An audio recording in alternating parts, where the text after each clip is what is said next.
once again, Method is being very careful here. They know that they've got an advantage right now. They just want to make sure they're communicating everything clearly. Looks like they may actually be swapping out a character or something. There is a summoning portal up, so they may just be swapping in for a slightly better composition, which they have the time for right now. They're going to take every second that they can to make sure that they're going into this as strong as possible. Exactly. Really, the order of the day for Method right now is just do not wipe, play it safe, do what they're used to doing, and as long as they can pull that off, they should have victory in hand.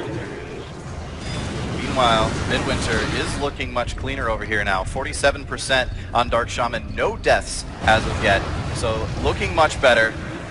As I say that, sorry guys. But still in good shape, I think. It really has been, though, that 25% bloodless phase that's been giving them so much trouble. They did have a battle res available for that one dead player, so he will be back into the fight. 41% now on Dark Shaman. One more death. Hopefully they have a battle res for that. They just need to hold it together just a little bit longer here. All right, so Method here engaging Garrosh, going right into phase 1. Instead of having a range group run out to stand on the steps to his throne so that he throws the first desecrated weapon out there in a place that the rest of the raid's not going to necessarily have to deal with it immediately. And in phase 1, there are many, many changes to this encounter on heroic mode. One of the biggest right away is that Garrosh's adds that normally are just tanked instead fixate on random raid members, which means that when he empowers them with Hellscream's Warsong, if they're still alive, they're going to do tremendous damage, and probably fatal damage to those players. In the meantime, the Iron Stars that make their way across the room, whichever one isn't killed, again, the damage that does on heroic is just tremendous, so you really need to stack, use coordinated raid cooldowns to survive that. We see again, Method having their range methodically run out to get that desecrated weapon thrown on the throne, and then everyone else stacks on Garrosh for the remainder. Midwinter hitting that 25% bloodless phase here. They have 2 dead, which is much better shape than they've been in before going into this phase. We'll see if they're able to bring it home this time. Looking much better. Another death there, but still looking good. 22%. We will cleanse this Farsian. Oh, so much raid damage, but they're recovering. They're doing all right. Every single time, those falling meteors just are going to do terrible things to the raid frames. But as long as they can top them off quickly enough. Yep. It's really just a state of almost dying every time one of those hits, and just making sure it's not completely dying every single time. No, we see at least a couple of deaths now on Method's side in phase 1 Garrosh. As he was about to transition, Garrosh threw down a desecrated weapon pretty much point-blank range. At right around the same time an Iron Star went out. Turns out that's going to kill some people. That's not getting off to a good start here, because with several deaths, maybe not the ability. Yeah, it looks like they're intentionally wiping this at this point. Yes, we have our first wipe from Method.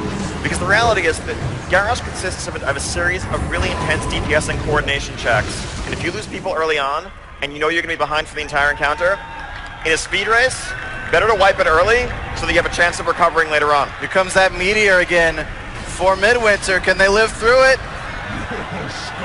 Oh, ouch. 7%. That is brutal. That is, I've had my share of sub 10% wipes in the past, and it never gets any easier. It is always just that worst feeling in the pit of your stomach.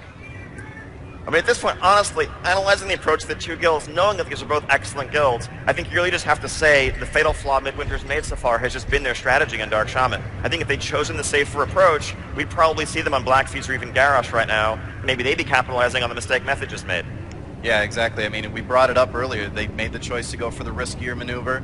Method went for something a little bit safer.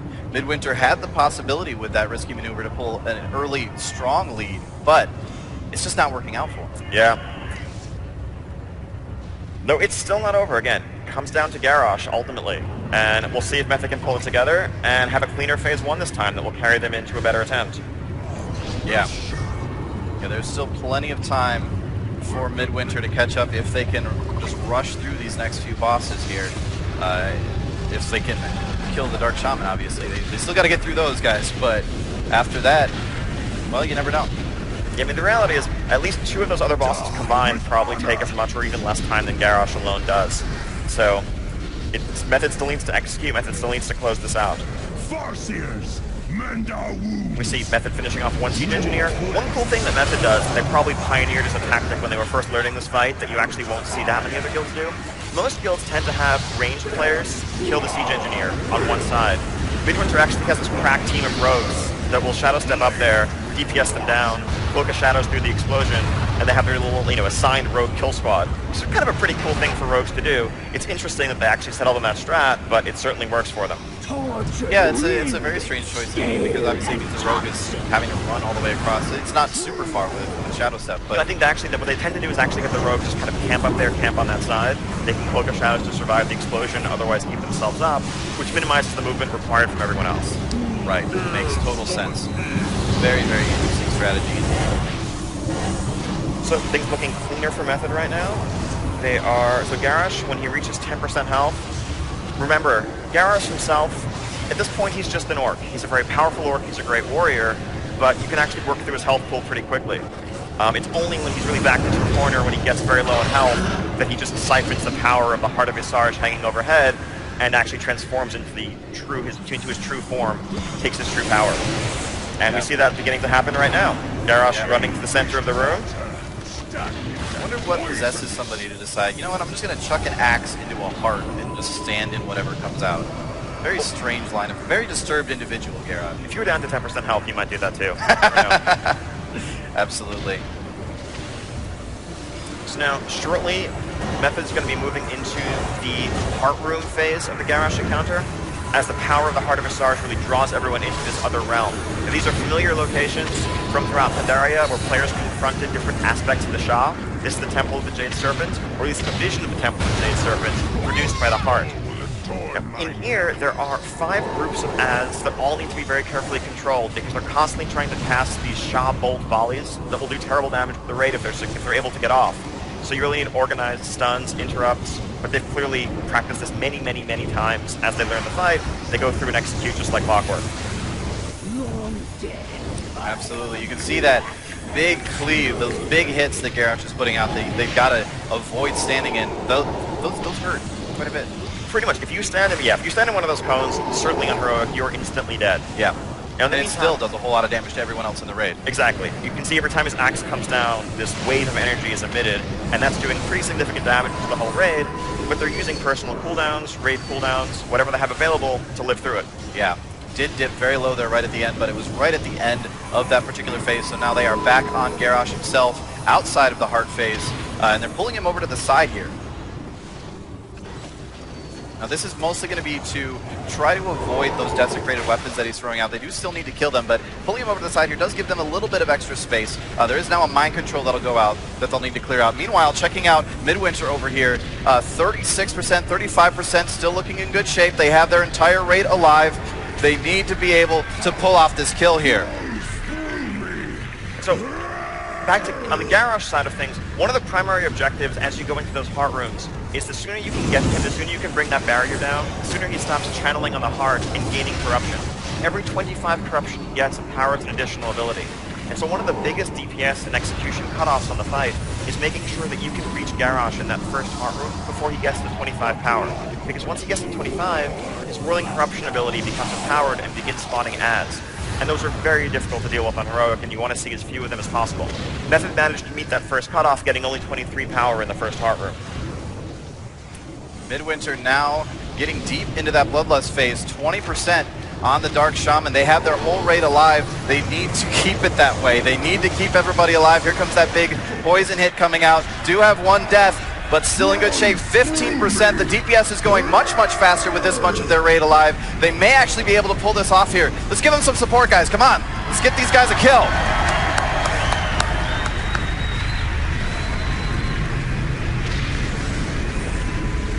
%.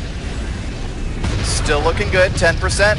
One more death. 2 is fine. They can do it with 2 dead.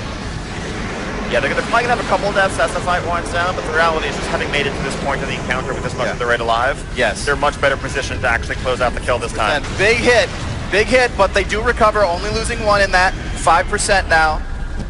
This is a tense moment, guys. 4%. 3%. Come on, 2%. 1%. And I think they're gonna get it. There it is!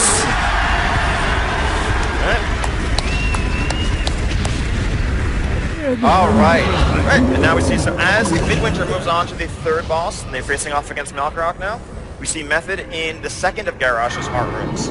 This one is the Terrace of Endless Spring, or at least a vision of the Terrace of Endless Spring, which was the raid zone. Unlike the other one that had 5 groups of medium-sized ads, this is full of a huge cluster of tiny ads, all of which need to be killed, and which do fairly significant damage if they're not tanked, as damage goes out. So here we see Method carefully avoiding the various bolts, AoEing down the ads, and breaking Garrosh's barrier. Yep. So they should be in good shape here again. This is going to start doing a whole lot of damage, this big cleave ability that he does. But they've survived it fine in the past. I don't see them having too much of an issue. It's really just a don't stand in the thing particular phase. They do have to heal everybody up afterwards, but these guys have done this a lot of times. They should be totally fine on that. Okay, so coming out of this phase, though, now this is where the real challenge of Garrosh begins. Garrosh's single most dangerous ability is likely Empowered Whirling Corruption.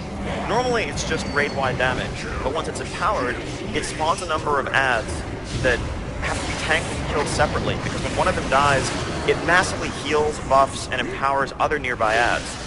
And just dealing with that coordination significantly reduces your damage uptime on Garrosh, and if you don't handle it perfectly, they're going to start killing people. So we're going to see that first Empowered Whirling Corruption coming up soon. Yeah, that is definitely a very scary ability to have to deal with. Even on normal mode, on heroic, it's even scarier just because of the amount of damage going out. Garrosh now at 25%. Midwinter has Malkorok at 72%. They're looking very, very clean over here so far. Much less like strenuous and hectic encounter than Dark Shaman. I don't see them having the same issues that they had on Dark Shaman with Malkorok. They should be able to do much, much better over here. Exactly. Now on Method's side, Garrosh has just performed his first Empowered Whirling Corruption. So you may see these little Shah ads around. They are the product of that ability. And yeah, it looks like they cleaned them up mostly in the back, and they're stacking back up on Garrosh for his next mind control, getting ready for that, so that they can break the mind control immediately. One of the things that you really learn from practicing Garrosh a lot is exactly how and when to position, when to stack, when to spread. So you're ready for the next ability, you can handle it properly, and then immediately move into your new configuration. Mm-hmm. Yeah, Method looking very, very clean over there, but again, they do still have a couple phases left to go through, so could be pretty scary for them. They're going to head back into the heart here. Oh, excuse me, no, is he actually transitioning into? No, so yes, exactly. So when Garrosh reaches 10% for a second time, now he goes into his third phase, where he's fully transformed, fully empowered, all of his abilities are empowered, and at this point, this is just a race. You can't really deal with his abilities, you can't handle them for very long. So the challenge becomes to get him down, to basically kill him. Normally, now this is where the fight on normal mode would end, but on heroic, he has some extra surprises in store for you. But you need to get him down to 1% health before you get overwhelmed by his abilities. Yeah. Midwinter does have Malkorok at 42%. They did have a death there for a second, but had a battle res more than readily available. Now, one interesting thing that Midwinter's doing on Malkorok, actually, whereas Method stacked up for Malkorok's Blood Rage, Midwinter is actually using a single monk tank to handle that all that damage, which lets the rest of their raid have higher DPS uptime, clean up the orbs, and in many ways it's safer. Plus, you also get tons and tons of tank damage out of that tank with all of his vengeance. Again, these are the sorts of things that would have shaved seconds, could have bought them time, if not for the Dark Shaman errors. Exactly. Now, on Method side of things, we see at least a couple of deaths, including a dead tank. Yep, just got popped back up immediately. Yep. It is starting to look really dicey for them over here, though. They've got him at 12%. That's a lot of dead. That is a wipe. That is a wipe, ladies and gentlemen. And that is a wipe a good 10 minutes into the fight. Yeah. So if Midwinter closes out Malkorok, cleans up Blackfuse, they'll both be on Garrosh. That's a lot of lost time. That is. Every single one of those phases on Garrosh can last as long as any of the encounters, especially the ones that Midwinter has left to kill. With Malkorok at 18% now, they should be able to finish that off here relatively soon. That can just be a scary position for it. Like, this can actually be a scary position for Method. Unlike the last time we did one of these live raids in 2011 at that Blizzcon, the zone was Firelands. Firelands actually had 6 relatively easy bosses for guilds of this caliber and only 1 challenge in Heroic Ragnaros.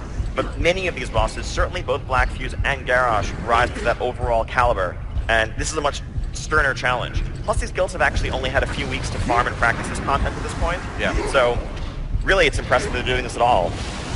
Yeah, if I remember correctly, they've only been able to kill these bosses like 8 or 9 times now at this point. Something like that. But here's Knockrock at 1%. Midwinter